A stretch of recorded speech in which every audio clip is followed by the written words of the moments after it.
Hey everyone, welcome back to another tech video. In this video, I'm going to show you that how you can recover Snapchat My Eyes only photos after if you forget your password.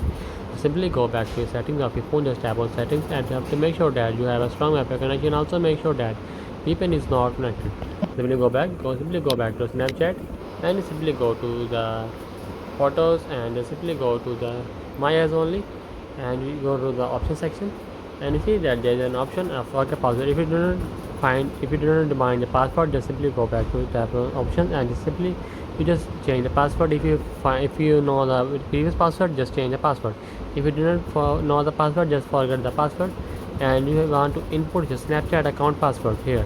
If you know the Snapchat account password here, just type a password of your Snapchat account and just tap on next and you able to change, or maybe you have to recover your password without losing any data.